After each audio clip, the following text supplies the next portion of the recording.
السلام علیکم ورحمۃ اللہ وبرکاتہ۔ Please subscribed.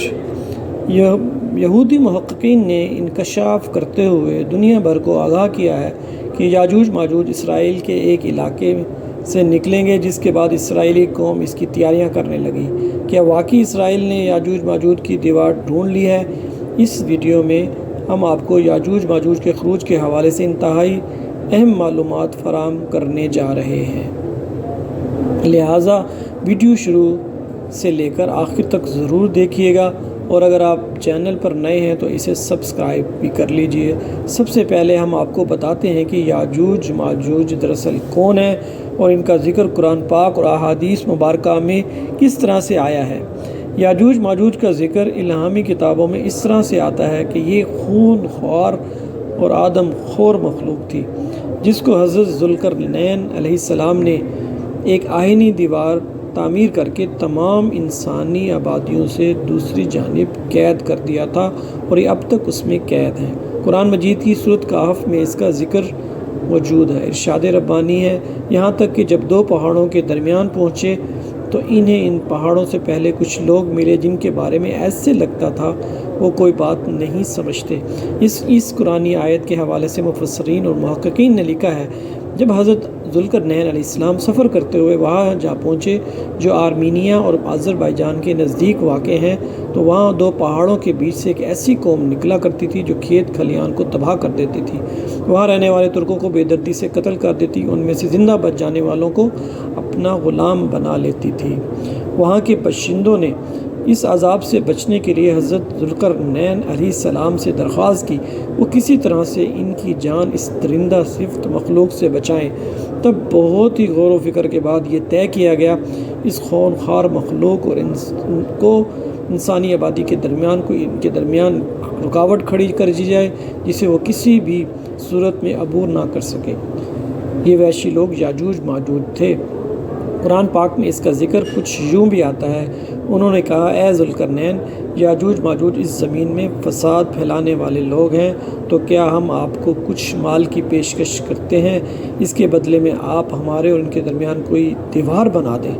یہ سن کر حضرت ذوالقرنین علیہ السلام نے کہا کہ اللہ نے مجھے اقتدار عطا فرمایا ہے، میرے لیے وہی کافی ہے، تم سب لوگ ہاتھ اور پاؤں سے کام لیتے ہوئے میری مدد کرو تاکہ میں تمہارے اور ان کے درمیان ایک مضبوط دیوار کھڑی کر سکوں۔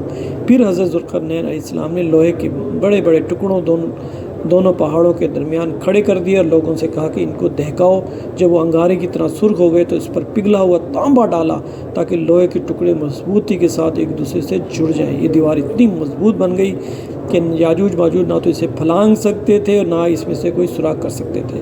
بیان کیا جاتا ہے کہ اس دیوار کی لمبائی 50 میل، اونچائی 290 فٹ جبکہ چوڑائی 10 فٹ تھی۔ کچھ مورخین دیوار چین کو یاجوج ماجوج کی دیوار قرار دیتے ہیں، مگر یہ بالکل بھی درست نہیں، کیونکہ دیوار چین مشرق کی جانب واقع ہے اور یہ دیوار سیمنٹ اور اینٹوں سے تعمیر کی گئی ہے جسے منگولوں نے کئی مرتبہ عبور کیا، جبکہ یاجوج ماجوج کی دیوار شمال کی جانب ہے جو فقط اللہ کے حکم سے ہی گر سکتی ہے۔ سبحان اللہ۔ اس دیوار پر کے بارے میں مزید بتاتے ہیں آپ کو کہ یہ بتاتے چلیں کہ یاجوج ماجوج کا تذکرہ احادیث مبارکہ میں کن الفاظ میں ہوا۔ احادیث مبارکہ میں یاجوج ماجوج کو فتنہ قرار دیا گیا ہے، اور یہ بھی بتایا گیا ہے کہ وہ قرب قیامت میں برباد ہوں گے، ان کی تعداد جہنم میں بہت زیادہ ہوگی۔ حضرت ابو ہریرہ رضی اللہ عنہ روایت کرتے ہیں کہ رسول اللہ صلی اللہ علیہ وسلم نے فرمایا، یاجوج ماجوج ہر روز اپنی دیوار کھودتے ہیں، یہاں تک کہ جب قریب ہوتا ہے کہ سورج کی روشنی ان کو دکھائی دے تو جو شخص ان کا سردار ہوتا ہے وہ کہتا ہے اب لوٹ چلو، باقی کل کھودیں گے۔ پھر اللہ تعالیٰ اسے ویسے ہی دوبارہ مضبوط کر دیتے ہیں جیسے وہ پہلے تھی۔ تاریخ کے مطابق یاجوج ماجوج حضرت نوح علیہ السلام کے ایک بیٹے کی اولاد میں سے ہیں جو خانہ بدوش اور رہائشی قبائل پر مشتمل تھی۔ ان کی تعداد میں بہت تیزی سے وہ اضافہ ہوتا چلا گیا۔ حضرت ذوالقرنین علیہ السلام کے زمانے تک یاجوج ماجوج مختلف قبائل، قوموں اور آبادیوں میں پھیل چکے تھے، اور ان کی بہت بڑی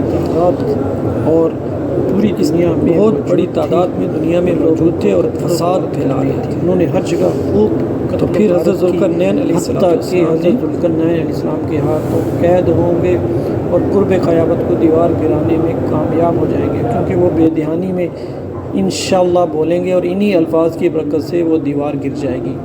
مگر وہ حق کا راستہ اختیار نہیں کریں گے۔ دیوار کرنے کے بعد وہ شور مچاتے ہوئے انسانی آبادیوں میں داخل ہو جائیں گے اور بدترین فساد برپا کریں گے۔ وہ بستیوں کو اجاڑ دیں گے اور ہر جگہ شر پھیلا دیں گے۔ جب ان کا وحشی گروہ جھیل تبریہ سے گزرے گا تو صحیح مسلم کی ایک حدیث شریف کے مطابق وہ اس جھیل کا سارا پانی پی جائیں گے۔ جب کوئی دوسرا گروہ وہاں سے گزرے گا تو یہی سمجھے گا یہاں تو جیسے کبھی پانی ہوتا ہی نہیں تھا۔ آپ کو بتاتے چلیں کہ تبریہ جھیل اسرائیل میں تازہ پانی کی سب سے بڑی جھیل ہے۔ اس کا ذکر تورات اور انجیل میں بھی آیا ہے۔ حضرت عیسیٰ علیہ السلام نے اپنی زندگی کا بڑا حصہ اس جھیل کے ساحل پر گزارا۔ آپ یہ جان کر بھی حیران ہوں گے کہ حال ہی میں چند یہودی سائنسدانوں نے یہ دعویٰ کیا کہ یاجوج ماجوج اسرائیل سے نکلیں گے۔ ان کے مطابق وہ کسی پہاڑ یا دیوار کے پیچھے قید نہیں بلکہ زیر زمین موجود ہیں۔ ایک دن اچانک اسرائیل کے ایک پہاڑی علاقے سے نمودار ہوں گے اور دنیا بھر میں پھیل جائیں گے۔ یاجوج ماجوج خروج کے بعد جھیل تبوریہ سے قتل و غارت کرتے ہوئے یہ اعلان کرتے جائیں گے کہ زمین پر ان کا قبضہ ہو چکا ہے۔ وہ سب کو اپنی اطاعت کرنے کا حکم جاری کریں گے۔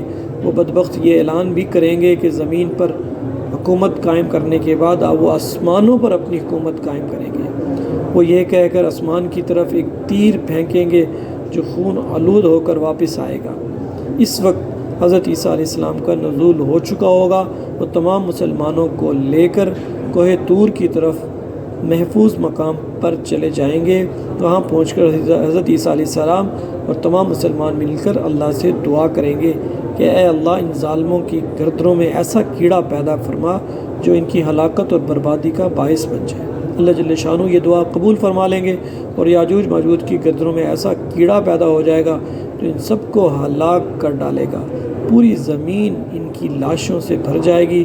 دنیا کے گوشت خور جانور پرندے ان کے گوشت کو کھا کر موٹے تازے ہو جائیں گے۔ پھر اللہ تعالیٰ بارش برسا کر زمین کو ان کی نحوست سے پاک کر دے گا۔ یاجوج ماجوج کے نکلنے کا وقت حضرت امام مہدی علیہ السلام کے ظہور پر یا پھر خروج دجال کے بعد ہوگا، جبکہ اس وقت حضرت عیسیٰ علیہ السلام دجال کو قتل کر چکے ہوں گے۔ ان کے نکلنے کی ایک علامت جھیل تبریہ کے پانی کا تیزی سے کم ہونا بیان کیا جاتا ہے۔ یہ بات بھی خاصی دلچسپ ہے کہ مغربی دنیا جو خود کو سیکولر ہونے کا دعویٰ بھی کرتی ہے، وہ بھی مختلف زمانوں میں مختلف طریقوں سے یاجوج ماجوج کو بیان کرتی آئی ہے۔ جب فرانس کے نپولین نے بہت سے ملک فتح کیے تو مغرب کے عیسائی راہبوں نے فرانسیسیوں کو یاجوج ماجوج کہا۔ اسی طرح جب منگولوں نے پوری دنیا میں تہلکہ مچایا اور بڑے پیمانے پر تباہی پھیلائی تو اس وقت کے راہبوں اور پادریوں نے منگولوں کو یاجوج ماجوج سے تشبیہ دی۔ اس طرح آج بھی کچھ عیسائی پادری چین کو یاجوج ماجوج سمجھتے ہیں۔ یہ سب ان کے اندازے ہیں۔ حقیقت وہی ہے جو قرآن و حدیث میں بیان ہوئی۔ یاجوج ماجوج قیامت کی نشانیوں میں سے ایک نشانی ہے۔ وہ قیامت کے قریب ظاہر ہوں گے اور ان کا انجام بہت بھیانک ہوگا۔ یقیناً اللہ کی تدابیر کے سامنے کوئی حربہ کامیاب نہیں ہو سکتا۔ دعا ہے اللہ تعالی ہمیں ہر فتنے سے محفوظ رکھے، آمین، اور اللہ تعالیٰ پوری دنیا کے انسانوں کی ہر فتنوں سے حفاظت فرمائے، آمین ثم آمین۔